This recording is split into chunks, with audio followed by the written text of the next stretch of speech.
as one lives in time and becomes more and more conscious of time, we tend more and more to pursue the future, as I said a little while ago. And as we pursue the future, present time becomes more and more unsatisfactory, and we feel that we have to chase our happiness at greater and greater speeds. I was talking the other day to a college president who said, "You know, I'm so busy now that I'm going to have to get a helicopter." I said, "Whatever you do, don't do it, because if you get it, more will be expected of you. You'll be expected to go to more places faster." And you see, in this whole problem of speed, of getting advantages in life because we can move about rapidly, we forget that speed is only of real advantage to you if you're the only person who has it. Then you can get ahead of other people. But the minute everybody else catches up with you, you're all back where you were, only going much faster and much more nervously, going, as it were, faster and faster to less and less desirable objectives. We hurry everything we do. We make our products, our houses, our furniture, our clothes, so that they become obsolete quickly. We're in such a hurry to get everything done. We pay attention to the front rather than the back. Who, for example, in this day and age, has time to do anything like this? Here's a piece of Chinese embroidery. Those among you who've ever done any embroidery, some of the ladies, will no doubt recognize that this is a kind of stitch called needlepoint. It's done on a material made up of minute little squares of thread, like a grid or lattice of thread. And this work here is so minute that there are 1,024 stitches to the square inch.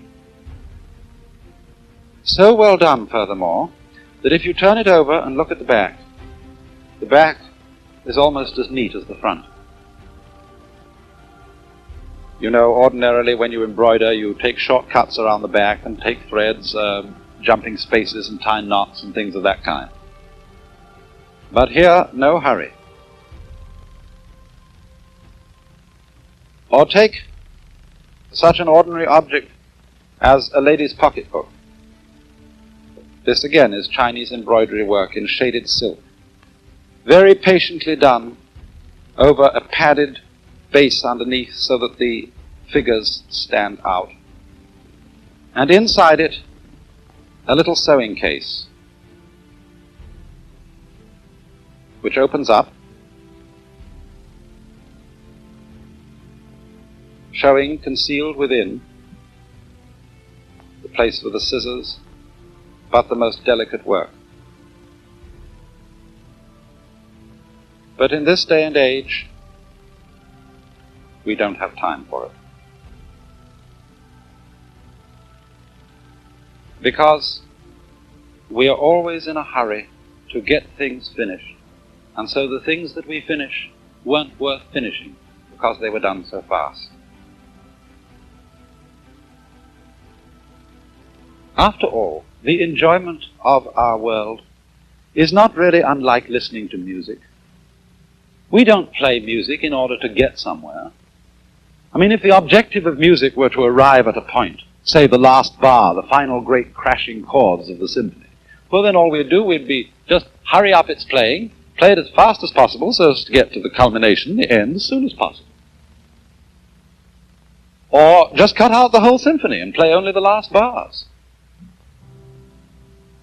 To be able to enjoy it, we have got to live each moment of the playing and listen to it as if it were the only thing important to listen to. And then if we do that, our time has an entirely different quality. It's represented in a Buddhist saying that spring does not become the summer. There is spring, and then there is summer.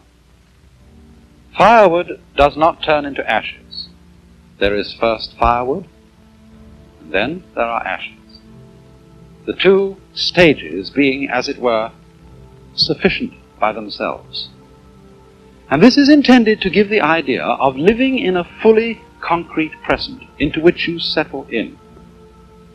I mean, the present for most of us is, isn't it, just a hairline on a dial. And the hand goes by it flash, and there's nothing in it, one after another. But here there is an entirely different sense of the present, as something you can settle into. There's a line behind me from a Chinese poem, and it says, literally, day, ditto, in other words, day, day, that is good day. Every day is a good day. And it comes as the last line of this poem. In spring, hundreds of flowers. In summer, refreshing breeze. In autumn, the moon. Free your mind from idle thoughts, and for you, every season is a good season, or every day is a good day. And idle thoughts mean illusory thoughts. Thoughts of pursuing a future. Thoughts of making one's happiness depend on something which isn't here at all.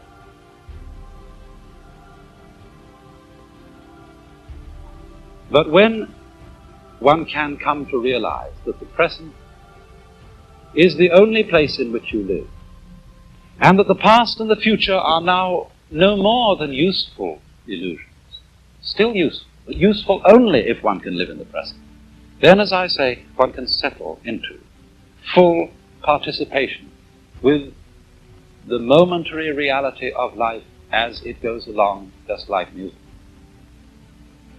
And so in the arts of the Far East, there is reflected a kind of delight in momentariness. One can really consider, for example, this stem of a broken bamboo.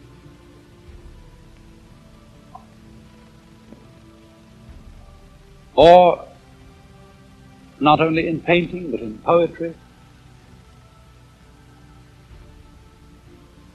a poem in the Japanese haiku style, poems which just crystallize a single moment. In the dark forest, a berry drops, the sound of the water. Or a painting of a man sitting all alone in his boat and listening to the water. He's not asleep. He's not dreaming. He's a man living in an entirely real world, a world which we neglect because we have no time to sit and listen to the water. After all, are not the memories which you go over memories which persuade you that it's really worth being alive? Really memories of certain moments in which life itself brought you completely awake. I know we all think of things like the smell of coffee and bacon cooking on an autumn morning, the smell of burning leaves.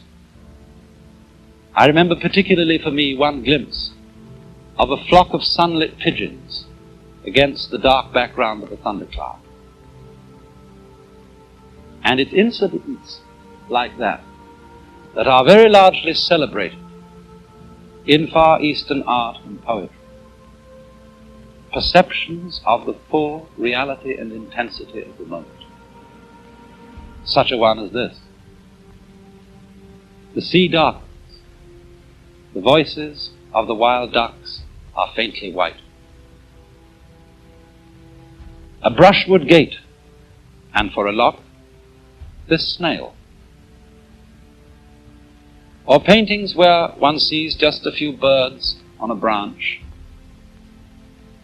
so vividly alive that you somehow think the next time you look at the branch, the birds won't be there. This is all an art form possible for people who feel themselves to be living in this real momentary world.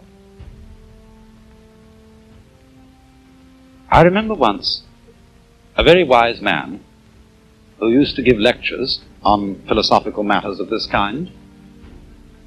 Before he started giving any lecture, would sit for a while looking at his audience very intently like this.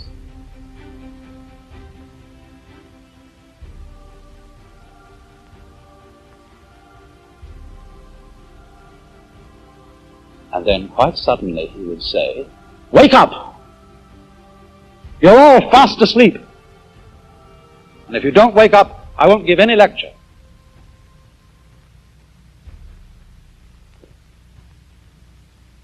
And another Chinese sage pointed one day to some flowers while talking to a friend and said, "Most people look at these as if they were in a dream." And Buddha, one of the wisest of the sons of Asia, his real name was Gautama, but he was called Buddha because Buddha means the awakened one, the man who woke up. Now, in what sense was he awake? He was awake in the sense that he was completely all here. After all, we say about a person who's nuts, he's not all here. He's not all there. But our whole culture, our whole civilization, insofar as it is involved with time and living only for a future, is nuts. It's not all here. We are not awake. We are not completely alive now. And consequently, we are so hungry and so greedy because everything seems tasteless. We are living for an abstraction which has not yet come to be, and we don't know what really is.